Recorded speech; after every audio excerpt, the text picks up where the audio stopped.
Hello guys, welcome back to our channel. ఈ వీడియోలో important information ఏంటంటే 2025 జీడిఎస్ పోస్టల్ జాబ్స్ అయితే పడ్డాయి కదా, దానికి ఎలా అప్లై చేయాలో మన ఫోన్లోనే స్టెప్ బై స్టెప్ అయితే చూపిస్తాను. ముందుగా మీరు గూగుల్ ఓపెన్ చేసుకోండి. గూగుల్ ఓపెన్ చేసి సర్చ్ బాక్స్లో ఇండియా పోస్ట్ జీడీ ఆన్లైన్ గవర్నమెంట్.in కొట్టాక అక్కడ మీకు జీడిఎస్ ఆన్లైన్ అని బ్లూ కలర్లో కనిపిస్తుంది. దానిపై అయితే క్లిక్ చేసుకోండి. క్లిక్ చేసుకున్నాక మనకైతే పేజ్ అయితే ఈ విధంగా ఓపెన్ అవుతుంది. ఓపెన్ అయ్యాక మీకు ఇక్కడ తెలంగాణ అని కనిపిస్తుంది కదా, అది క్లిక్ చేసుకోండి. క్లిక్ చేసుకున్నాక ఇక్కడ మీకు ఈ విధంగా ఓపెన్ అవుతుంది. అక్కడ కింద సెలెక్ట్ డివిజన్ అని ఉంది కదా, అక్కడ మీరు సెలెక్ట్ చేసుకొని మీది అంటే మహబూబ్ నగర్, ఖమ్మం, మెదక్ ఏదో ఒకటి సెలెక్ట్ చేసుకొని పోస్టులు ఎన్ని ఉన్నాయో మనమైతే చూసుకోవచ్చు. ఆ విధంగా మీరు ఏ జిల్లానో, నల్గొండనో, సూర్యాపేటనో, ఖమ్మం, కోదాడి ఏదో ఒకటైతే సెలెక్ట్ చేసుకొని మనమైతే చూడొచ్చు. ఇప్పుడు ఫస్ట్ మనం చూసాక ఎలా రిజిస్ట్రేషన్ చేసుకోవాలి, ఎలా అప్లై చేసుకోవాలి చూపిస్తాను చూడండి. స్టేజ్ 1 అని ఉంది కదా, అక్కడ రిజిస్ట్రేషన్పై క్లిక్ చేసుకోండి. క్లిక్ చేసుకున్నాక ఈ విధంగా పేజ్ ఓపెన్ అవుతుంది. ఇక్కడ మనకి ఏంటంటే మన name and mail ID, father name అన్ని డీటెయిల్స్ అయితే అడుగుతుంది, ఫిల్ చేయండి. ఫస్ట్ అయితే మీ నెంబర్ అయితే టైప్ చేయండి. టైప్ చేసి అక్కడ వ్యాలిడిటీ అని పక్క బాక్స్లో ఉంది కదా, వ్యాలిడిటీ మొబైల్ నెంబర్ అని, దానిపై క్లిక్ చేసుకోండి. క్లిక్ చేసుకుంటే మనకైతే ఓటీపీ వస్తుంది. ఆ ఓటీపీ అనేది పక్క బాక్స్లో అయితే టైప్ చేసి ఓకే చేసేయండి. నా ఫోన్కి అయితే ఓటీపీ వచ్చింది, అక్కడ టైప్ చేస్తున్నాను. మీ ఫోన్కి వచ్చిన ఓటీపీని అక్కడ టైప్ చేసి సబ్మిట్ ఓపీటీ అని క్లిక్ చేయండి. క్లిక్ చేశాక కింద మీ మెయిల్ ఐడి ఇవ్వండి. మీరు ప్రెజెంట్ యూజ్ చేస్తున్న మెయిల్ ఐడి అయితే కరెక్ట్గా ఒక్క లెటర్ కూడా మిస్టేక్ పోకుండా అయితే అక్కడ అయితే ఇచ్చేయండి. ఎందుకంటే ఒక్క లెటర్ పోయినా కూడా ఆ ఓటీపీ వేరే వాళ్ళకైతే వెళ్తుంది. సో క్లారిటీగా మీ మెయిల్ ఇచ్చాక పక్కన వ్యాలిడిటీ ఈమెయిల్ అని కనిపిస్తుంది కదా, దానిపై క్లిక్ చేయండి. క్లిక్ చేస్తే మీ మెయిల్కి అయితే ఒక ఓటీపీ అయితే వస్తుంది. ఆ ఓటీపీని మీరు అక్కడ మళ్ళీ ఎంటర్ చేసేసి మీ మెయిల్ కానీ ఓపెన్ చేసి, లేదంటే పై నుండి కానీ వస్తుంది, లేకపోతే పై నుండి రాకపోతే మీరు మెయిల్ ఓపెన్ చేయాల్సి ఉంటుంది. చేసి ఓటీపీ ఏంటో చూసుకొని సబ్మిట్ ఓటీపీపై క్లిక్ చేయండి. క్లిక్ చేస్తే మీ ఫోన్ నెంబర్ ఇంకా మెయిల్ ఐడి అయితే మీరు రిజిస్ట్రేషన్ చేసుకోవడానికి ఓకే అయ్యాయి. తర్వాత కింద మీ నేమ్ అయితే అడుగుతుంది. మీ 10th మెమోలో ఏ విధంగా ఉందో ఆ విధంగా అక్కడ మీ నేమ్ అయితే టైప్ చేయండి. ఆల్రెడీ బోల్డ్ లెటర్స్తోనే వస్తాయి, సో స్పెల్లింగ్ మిస్టేక్ లేకుండా చూసుకొని మీ 10th సర్టిఫికేట్లో ఏ విధంగా ఉందో మీ నేమ్ అయితే ఆ విధంగా అక్కడ టైప్ అయితే చేయండి. ఇది 3rd. అండ్ 4th వన్ వచ్చేసి మీ ఫాదర్స్ నేమ్ అడుగుతుంది. మదర్ ఆర్ ఫాదర్స్ నేమ్ ఎవరో ఒకరి నేమ్ ఇచ్చినా ఏం కాదు, మీ ఫాదర్ నేమ్ అయితే ఇచ్చేయండి. స్పెల్లింగ్ మిస్టేక్స్ లేకుండా మరీ అయితే చూసుకోండి. మీ ఫాదర్ నేమ్ ఇచ్చేయండి. ఇచ్చాక ఈ 4 స్టెప్స్ అయితే కంప్లీట్ అయ్యాయి.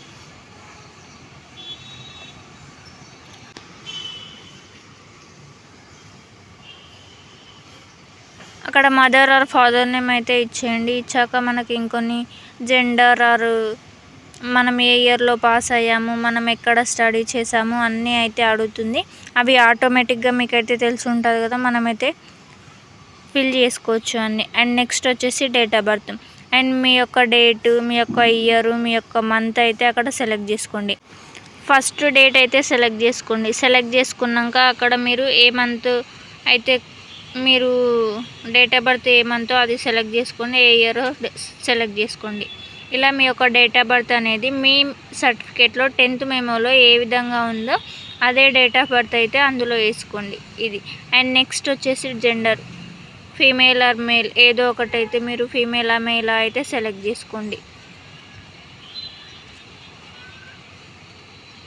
జెండర్ సెలెక్ట్ చేసుకున్నాక కింద మీకైతే క్యాస్ట్ అండ్ ఇవైతే నార్మల్ మన డీటెయిల్సే అడుగుతుంది. ఇవైతే అందరం అయితే సబ్మిట్ చేయొచ్చు, ఎలాంటి కన్ఫ్యూజన్ అయితే ఉండదు ఇందులో. సో మీరు మీ ఫోన్లోనే చేసుకోవచ్చు. అండ్ ఇలా మీరు ఏ స్కూల్లో ఎక్కడ సర్కిల్, ఎస్సీనా ఎస్టీనా అది సెలెక్ట్ చేసుకోండి. సెలెక్ట్ చేసుకున్నాక ఈ పేజ్లో కనిపిస్తున్న 10 డీటెయిల్స్ అయితే మనకు బేసిక్ డీటెయిల్స్ అయితే అడుగుతుంది. 8th వన్ వచ్చేసి మీరు ఎక్కడ చేశారు స్టడీ 10th అనేది వస్తుంది. సెలెక్ట్ సర్కిల్పై క్లిక్ చేసి తెలంగాణ అని చూజ్ చేసుకోండి. మీరు 10th ఎక్కడ చేస్తే అది చూజ్ చేసుకొని ఇయర్ ఆఫ్ పాసింగ్ ఏ ఇయర్లో పాస్ అయ్యారో ఆ ఇయర్ని అయితే చూజ్ చేసుకోండి. చూజ్ చేసుకున్నాక కింద 10th వన్ వచ్చేసి enter the text shown below అని వచ్చింది కదా, దాని సైడ్కి ఒక క్యాప్చా అని అయితే ఉంటుంది. దాన్ని మీరు అక్కడ 6PLPV అని ఉంది కదా, అది 10th బాక్స్లో ఫిల్ చేసేసి మీరైతే సబ్మిట్ అయితే చేయండి. చేస్తే ఫస్ట్ అయితే రిజిస్ట్రేషన్ అయితే మనకు అయిపోయింది. అండ్ సబ్మిట్ చేశాక మీకైతే నెక్స్ట్ సబ్మిట్ ఉంది కదా, నెక్స్ట్ పేజ్ అయితే ఓపెన్ అవుతుంది. నెక్స్ట్ పేజ్ కూడా కొన్ని డీటెయిల్స్ అయితే మనల్ని అయితే అడుగుతుంది. మీ రిజిస్ట్రేషన్ ఓకే అయిందని చూపిస్తుంది. ఓకేపై క్లిక్ చేయండి. క్లిక్ చేశాక మళ్ళీ ఈ పేజ్ ఓపెన్ అవుతుంది. ఓపెన్ అయ్యాక ఇక్కడ కింద ఆధార్ నెంబర్ అయితే మిమ్మల్ని అడుగుతుంది. మీ యొక్క ఆధార్ నెంబర్ అయితే అక్కడ ఇచ్చేయండి 10th వన్. అండ్ మిస్టేక్స్ లేకుండా మీ ఆధార్ నెంబర్ అయితే ఇచ్చేయండి. ఆధార్ నెంబర్ అండ్ కేటగిరీ, ఎక్కడ స్కూలు, ఇవన్నీ కూడా అడుగుతుంది. మీరు ఫిల్ చేయాల్సి ఉంటుంది. Are you person with disability అంటే మీరు ఒక హ్యాండిక్రాఫ్టా కాదా అని అడుగుతుంది. నో చూజ్ చేసుకోండి. ఒకవేళ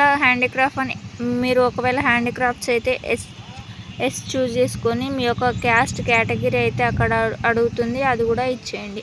and languages studied in secondary school, whether employed NOC are available something అయితే అడుగుతుంది. అవన్నీ మీరు ఒకవేళ ఎంప్లాయ్ అయితే ఎస్ అని సెలెక్ట్ చేసుకోండి. ఈ విధంగా ఈ ఆప్షన్స్ అన్నీ సెలెక్ట్ చేసుకున్నాక మనకి కింద కనిపిస్తుంది కదా అప్లోడ్ ఫోటో, అప్లోడ్ సిగ్నేచర్ అని, అవి కూడా మనం అప్లోడ్ చేయాల్సి ఉంటుంది. సో ఈ విధంగా మనమైతే చేసుకోవాలి. ఫోటో అప్లోడ్ చేసేటప్పుడు మనం కెమెరాలో దించుతాం కదా, అదైతే సపోర్ట్ అయితే చేయదు. సో మీరు ఫస్ట్ ఫోటోని, సిగ్నేచర్ని కెమెరా అయితే మీ ఫోన్లో తీసుకోండి. తీసుకున్న తర్వాతకి మీరు గూగుల్ ఓపెన్ చేసి ఫోటో కన్వర్ట్ విత్ 50 KB అని ఇలా ఫోటోకి 50 KB అండ్ సిగ్నేచర్కి వచ్చేసి 20 KB, కన్వర్ట్ విత్ 20 KB అని మనం గూగుల్లో సెర్చ్ చేస్తే ఆటోమేటిక్గా ఫోటో అప్లోడ్ చేయమని అడుగుతుంది. మీరు కెమెరాలో తీసుకున్న ఫోటో అప్లోడ్ చేసి అక్కడ చూస్ ఫైల్ మీద సెలెక్ట్ చేసుకొని మీరైతే ఆ ఫోటోని సెలెక్ట్ చేసుకొని డన్ ఇచ్చేస్తే మీరు సబ్మిట్ నొక్కితే మీకైతే అయిపోతుంది. అప్లికేషన్ అయితే అయిపోతుంది. అండ్ ఇంకా మీకు డీటెయిల్స్ అయితే అడుగుతుంది కొన్ని, అవి కూడా ఇచ్చేయండి. ఇచ్చాక మీకు లాస్ట్కు అయితే మీ అప్లికేషన్ పూర్తయినట్టు ఒకటైతే ఫామ్ అయితే ఇస్తుంది. ఆ ఫామ్ వస్తే మీరు సక్సెస్ఫుల్గా మీరైతే అప్లికేషన్ అయితే ఓకే అయినట్టు.